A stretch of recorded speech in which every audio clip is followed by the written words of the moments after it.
মনে রাখেন, পৃথিবীতে যারা হকের বাধা দিয়েছে, পৃথিবীতে যারা হকের বাধা দিয়েছে তারা কেউ টিকে নাই। তাদেরকে দুনিয়াতে লাঞ্ছিত অপমানিত হয়ে বিদায় হতে হয়েছে। ফেরাউনের, মুসা আলাইহিস সালামের বাধা দিয়েছিল ফেরাউন অসহায়ের সাথে লাঞ্ছিত অপমানিত হয়ে দুনিয়া থেকে বিদায় হয়েছে। নমরুদ বাধা দিয়েছিল, হকের নমরুদ বাধা দিয়েছিল, দুনিয়াতে টিকে থাকতে পারেনি। কারুন বাধা দিয়েছিল, দুনিয়াতে টিকে থাকতে পারেনি। মুহাম্মদ সাল্লাল্লাহু আলাইহি সাল্লামের বাধা দিয়েছিল, মুহাম্মদ সাল্লাল্লাহু আলাইহি সাল্লামের হকের দাওয়াতের বাধা দিয়েছিল আবু জাহেল, উতবা, সাইবা। তারা দুনিয়াতে লাঞ্ছিত অপমানিত হয়ে পৃথিবী থেকে বিদায় নিয়ে নিয়েছে, টিকে থাকতে পারেনি। শুনে রাখেন, হকের দাওয়াত সারা জীবন চলবে কিয়ামত অবধি। আপনি হকের দাওয়াতের কটাক্ষ করে, আপনি হকের দাওয়াতে কটাক্ষ করে আপনি হকের এক পয়সা লস করতে পারবেন না। মনে রাখবেন, পৃথিবীতে 4 জন ইমাম এসেছিল, সালফে সালহিন করে এসেছিল। তারা হকের দাওয়াত মানুষের কাছে পৌঁছে দিয়েছিল, নির্ভয়ে নির্বিজালভাবে কাউরির মাথা নত করেননি। হকের কাছে, বাতিলের কাছে কখনো মাথা নত করেননি।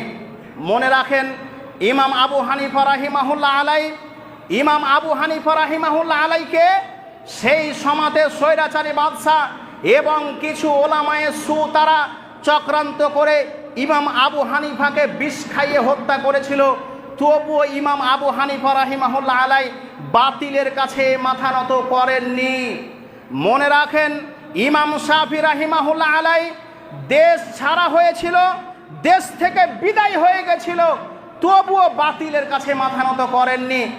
ইমাম মালিক রাহিমাহুল্লাহ আলাই একটি বিষয়ের কারণে ইমাম মালিককে কতই কষ্ট দিয়েছিল। ইমাম মালিক রাহিমাহুল্লাহ আলাইকে বলছে, শোনো, তুমি বলে দাও নেকা মুতা বিবাহ জায়েজ।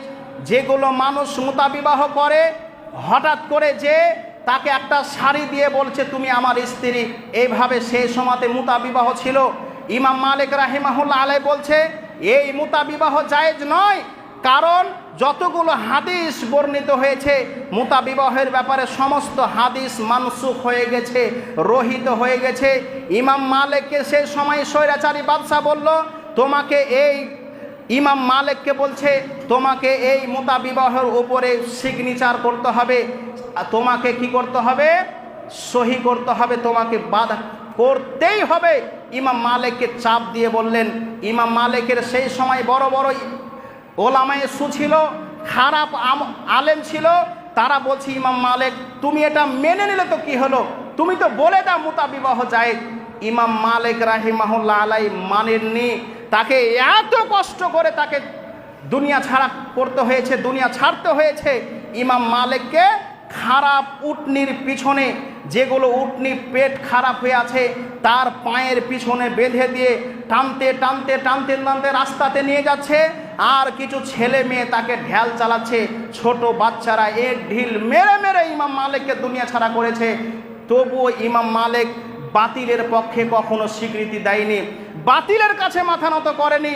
ইমাম আহমদ বিন হাম্বল 10 লক্ষ হাদিসের হাফেজ, কোরআনের হাফেজ, ইমাম আহমদ বিন হাম্বলকে সেই সময়তে একটি বিষয়ের কারণে ইমাম আহমদ বিন হাম্বল বলেছিল, শুনে রাখেন, কোরআনটা হচ্ছে কালামুল্লাহ তথা আল্লাহর বাণী, আল্লাহর কালাম, এটা কোরআনটা মাখলুক নয়, আল্লাহর সৃষ্টি নয়। সেই সময়তে কিছু ইমাম, কিছু ওলামায়ে সু, কিছু খারাপ ইমামেরা তারা বলেছিল, ইমাম আহমদ বিন হাম্বল আপনি এটা মেনে নেন যে কোরআনটা হচ্ছে মাখলুক, এটা আল্লাহর সৃষ্টি। ইমাম আহমদ বিন হাম্বল কখনো মাথা নত করেননি। ইতিহাসে পাওয়া যায়, ইমাম আহমদ বিন হাম্বলের জীবনী পাওয়া যায়। এই বিষয়টির কারণে সেই সময় স্বৈরাচারী বাদশা 12টি বছর তাকে জেলে পুরতে হয়েছে। 28 মাস ইমাম আহমদ বিন হাম্বলকে প্রতিদিন 28 মাস প্রতিদিন 100 কোড়া করে, 100 ব্যত্রিঘাত করে, 100 কোড়া করে ইমাম আহমদ বিন হাম্বলকে সে সময় মারত। প্রতিদিন 28 মাস মারতে মারতে ইমাম আহমদ বিন হাম্বলকে দুনিয়া ছাড়া করেছে। তবুও ইমাম আহমদ বিন হাম্বল বাতিলের কাছে মাথা নত করেননি, বাতিলের কাছে স্বীকৃতি দেয়নি। মনে রাখবেন, হক আছে, হক থাকবে, এই কুরবানি থেকে আপনি শিক্ষা পেলেন হক পৌঁছার। মনে রাখবেন, ইমাম আহমদ বিন হাম্বলকে যারা জেলে পুড়েছিল তারা হচ্ছে এক শ্রেণী ওলামা একরাম। যুগে যুগে আজকে আমাদের সমাজে যুগে যুগে ওলামা একরাম একজন আলেমের আরেকজন আলেমের গীবত করে বেড়ায়। এটা যুগে যুগে আছে, আজও আছে, কিয়ামত অবধি থাকবে। মনে রাখবেন, আজকে এই মসজিদ থেকে হকের দাওয়াত পৌঁছায়, এই মসজিদ থেকে হকের দাওয়াত পৌঁছায়। আর কিছু ওলামায়ে সু যারা খারাপ আলেম, যারা পেট পূজারী আলেম, যারা নিজের ক্ষমতাকে বজায় রাখার জন্য একজন আলেমের মান সম্মান হানি করতে তার দ্বিধাবোধ হয় না, একজন আলেমের মান সম্মান হানি করতে তার দ্বিধাবোধ হয় না। এইসব আলেমেরা যুগে যুগে সালফে সালিনগণের ক্ষতি করেছিল, আজও ক্ষতি করছে, কিয়ামত অবধি তারা ক্ষতি করবে। মনে রাখবেন, ইমাম আহমদ বিন হাম্বলের নাম আজকে স্বর্ণে আকারে লেখা আছে। ইমাম শাফি রাহিমাহুল্লাহ আলাইহির স্বর্ণে আকারে নাম লেখা আছে। ইমাম মালিক রাহিমাহুল্লাহ আলাইহির স্বর্ণে আকারে নাম লেখা আছে। ইমাম আবু হানিফা রাহিমাহুল্লাহ আলাইহি স্বর্ণে আকারে নাম লেখা আছে। যারা ওলামায়ে সু ইমাম আবু হানিফার বিরোধী করেছিল, যারা ইমাম মালিকের বিরোধী করেছিল, যারা ইমাম শাফির বিরোধী করেছিল, যারা ইমাম আহমদ বিন হাম্বলের বিরোধী করেছিল, তারা আজ পৃথিবীতে টিকে নেই। তারা নির্লজ্জ হয়ে, অপমানিত হয়ে, অপদস্থ হয়ে তারা পৃথিবী থেকে বিদায় নিয়েছে। তাদের নাম আজ পর্যন্ত কেউ জানে না। পৃথিবী থেকে বিদায় নিয়েছে, বিদায় নিবে, এটা সত্য। মনে রাখবেন, যারা হকের বিরোধী করে, যেসব ওলামা একরাম হকের বিরোধী করে, যেসব ওলামা একরাম হকের বিরোধী ফতোয়া দেয়, যেসব ওলামা একরাম ক্ষমতার জোরে, যেসব ওলামায়ে সু ক্ষমতার দাপটে হকের বিরোধী করে, তাদের নাম ইমাম আবু হানিফার তারা ইমাম আবু হানিফার যারা ছিল ওলামায়ে সু ছিল, যাদের মিটে গেছে নাম, তারও মিটবে, এটা ইতিহাস আছে। মনে রাখেন, হকের বিরোধী করিয়েন না, হকের সাহায্য করেন, ইনশাআল্লাহ সমাজ শান্তিতে থাকবে, সমাজ অবশ্যই শান্তিতে থাকবে। হকের বিরোধী করিয়েন না। কে জানাজা থেকে বের করে দিছে তোমাকে ফতোয়া এটা দিতে হবে না। যেই ইমামেরা হকের কথা বলা, তুমি সেখানে চায়ের দোকানে বসে ফতোয়া দেওয়ার কে? তোমার কয়টা তোমার আরবি শিক্ষিত আছে? তোমাকে যদি তোমার পেটে পাঁচা বাজায়, সূরা ফাতিহাটা তুমি 40 বার ভুল করবে, আর তুমি ফতোয়া দাও যে ইমাম সাহেব কেন জানাজা থেকে বের করছে, ইমাম সাহেব অমুক কেন বের করছে, অমুক কেন ফতোয়া দিচ্ছে, এই সব ফতোয়া তোমার কাছে চলবে না। মনে রাখবে, বিরোধী করিও না, সহযোগিতা করো, লাভ আছে। বিরোধী করে লাভ নাই, সহযোগিতা করে লাভ আছে। আল্লাহ আমাদের বুঝার তৌফিক এনায়েত করেন, বলুন আমিন। সম্মানিত উপস্থিতি, আল্লাহর হক পৌঁছার দ্বিতীয় পাঠ, দ্বিতীয় শিক্ষা হচ্ছে ইব্রাহিম আলাইহিস সালাম তার ছেলেকে আল্লাহর বাণী পৌঁছে দিলেন, আদর্শের বাণী। আদর্শের বাণী পৌঁছে দিলে যে দেখো হে আমার ছেলে ইসমাইল আলাইহিস সালাম, তোমাকে আল্লাহর হুকুমে বলছি, আমাকে আল্লাহ স্বপ্ন দেখিয়ে তোমাকে জবাই করছি, তুমি মেনে নাও।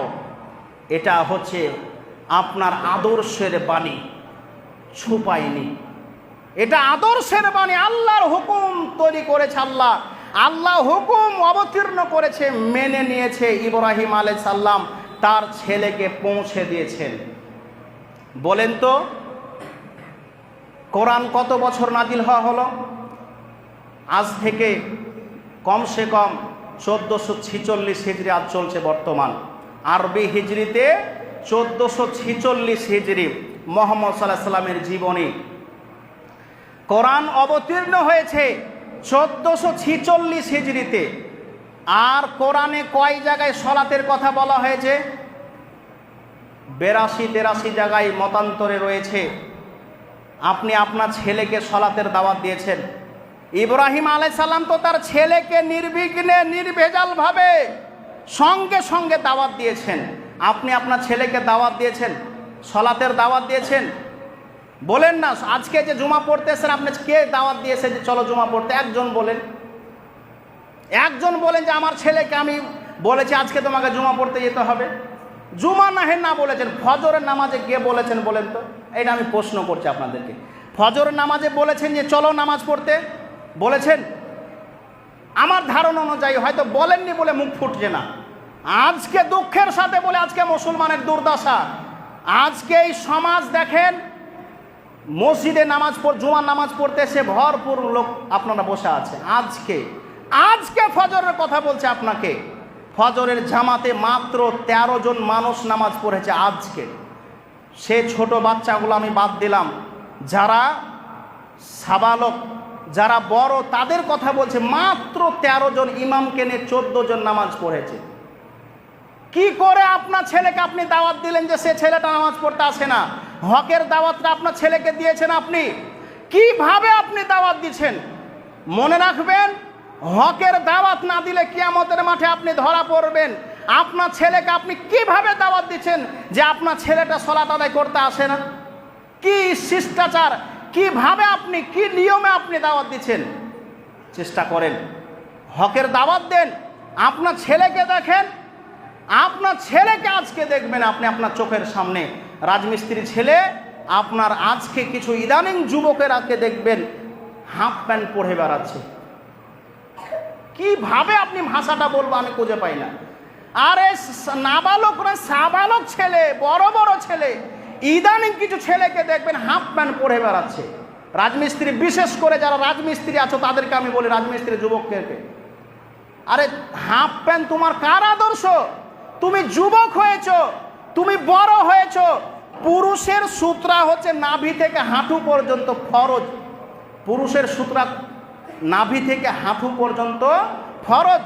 মানে এমন হাদিস এসেছে, কেউ যদি মারা যায় আর যদি মাইয়াতকে গোসল করায়, এই নাভি থেকে হাঁটু পর্যন্ত মরলেও তাকে উলঙ্গ করা যাবে না। স্পষ্ট হাদিস আছে, মরলে উলঙ্গ করা যাবে না। কেন? ওটা ফরজ, ফরজ, ওটা ঢাকতে হবে। আর আজকে যুবকদের দেখবেন, আপনারই ছেলে, রাজমিস্ত্রি ছেলে, হাতে সুতা দেখবেন, হাতে বালা পড়ছে, আবার কান ফোরাচ্ছে। এই হিজড়ার দলকে দেখবেন আবার কানও ফোরাচ্ছে। হিজড়ার দলকে দেখবেন আজকে আমাদের সমাজে হাফ প্যান্ট পরছে, ধাগা বাঁধছে, আবার কান ফোরাচ্ছে, আবার চুলের স্টাইলে তো ভাষাই নেই। আজকে আপনি দেখবেন আপনার ছেলেকে কি দাওয়াত দিচ্ছেন আপনি? আপনার এই সমাজের আপনার নিজের ছেলেকে আপনি কিসের দাওয়াত দিচ্ছেন? মুখ, আপনি রাজমিস্ত্রি খেটে এসে 20,000 টাকা দিয়ে আপনার মুখকে সেলাই করে দিয়েছে, ওই জন্য তো আপনার ছেলেকে বলেন না। আপনার ছেলে হাফ প্যান্ট পরছে, এখনো হয়তো মনে হয় ওর মায়ের দুধ ছাড়ে না। হাফ প্যান্ট কেন পরবে? কেন ওই হাফ প্যান্ট পরবে? কেন তার হাতে সুতা থাকবে, তার ধাগা বাঁধা থাকবে? কেন তার হাতে বালা থাকবে? কেন তার কান ফোড়া থাকবে? আপনার ছেলে নয় এটা? ওটা ইহুদির ছেলে নাকি?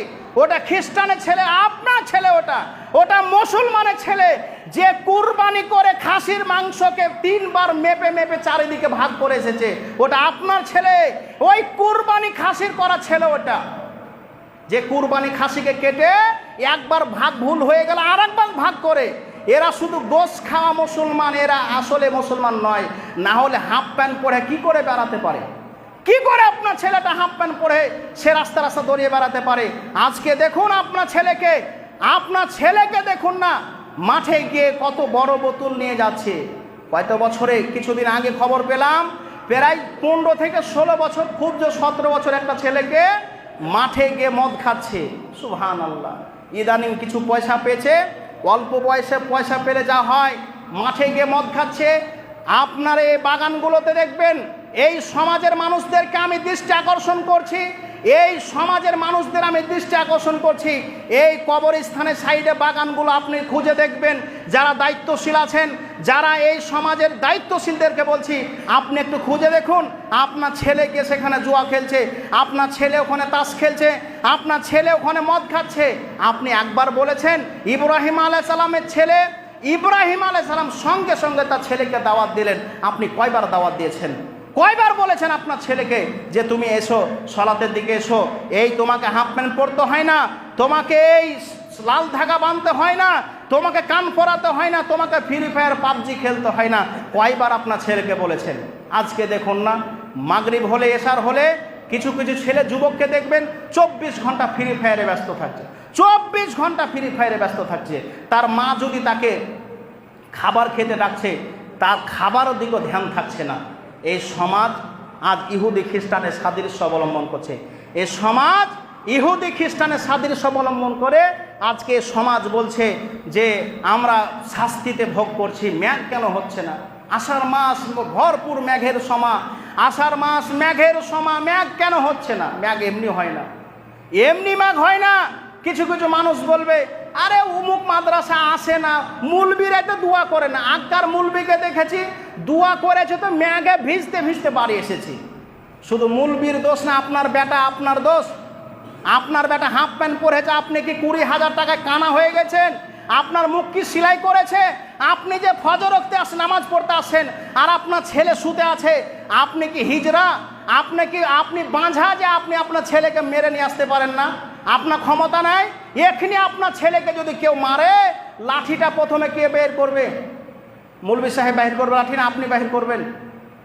কেউ যদি আপনার ছেলেকে মারে, ঝগড়া হয়, কে আগে লাঠি বাহির করবে? জি বলেন।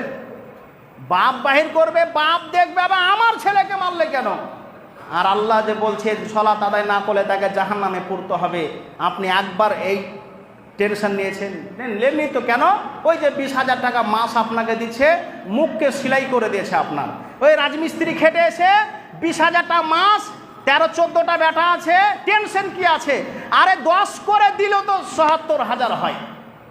12টা বেটা, আরে 10 করে দিলে তো 60,000 হবে, 1 লাখ পার হয়ে যাবে। আরে 5 করে দিলে তো অনেক টাকা হবে। আরে দেখ না, টাকা দেওয়া, তুই যাই মন তাই কর। বিহাতে দরকার হলে মেরে বিস্কুট খাই তোর বিহা দিব, এরকম আমাদের সমাজে দেখবেন। ওর কি চিন্তাধারায় ওটা না হলে ওর ছেলেকে কেন মসজিদে নিয়ে আসবে না? ওর ছেলে কেন ধাগা পরে বেড়াবে? ওর ছেলে কেন লাল সুতা পরে বেড়াবে? তার মুখকে শিলা। আপনি ইমাম, এখানে আপনি মসজিদে সালাত আদায় করে মুরব্বী মানুষ, আপনার ছেলে ফ্রি ফায়ার 24 ঘন্টা পাবজি খেলবে, মদের আড্ডাতে বসে থাকবে, জোয়ার আড্ডাতে বসে থাকবে, আর আপনি 20,000 এই 5,000 টাকা মাসে দিয়ে আপনার মুখ সেলাই করেছে। মনে রাখবেন, রাসূলুল্লাহ সাল্লাল্লাহু আলাইহি সাল্লাম বলছেন, শুনে রাখো, যে প্রত্যেকটি ব্যক্তি মা মিন আবদিন ইয়াস্তারুল্লাহু আরাইয়াতান, প্রত্যেকটি ব্যক্তিকে আমি দায়িত্বশীল বানিয়েছি। আর ইয়ামুতু ইয়াউমা ইয়ামুতু ওয়া হুয়া গাসুন রাইয়াহ, আর যারা মৃত্যু পর্যন্ত সেইগুলোকে অবহেলা করে, ধোঁকা দেয়, দায়িত্ব পালন করে না, ইল্লা হারামাল্লাহু আলাইহিল জান্নাহ, তার উপরে জান্নাত হারাম। তার উপর জান্নাত হারাম যে তার দায়িত্ব সঠিকভাবে পালন করে না। মনে রাখবেন, আপনার ছেলেকে সালাতের দাওয়াত দেবেন ইনশাআল্লাহ। আল্লাহ যেন বোঝার তৌফিক দেন, বলুন আমিন। সর্বশেষ যেটি বিষয় সেটি হচ্ছে কুরবানির মূল উদ্দেশ্য হচ্ছে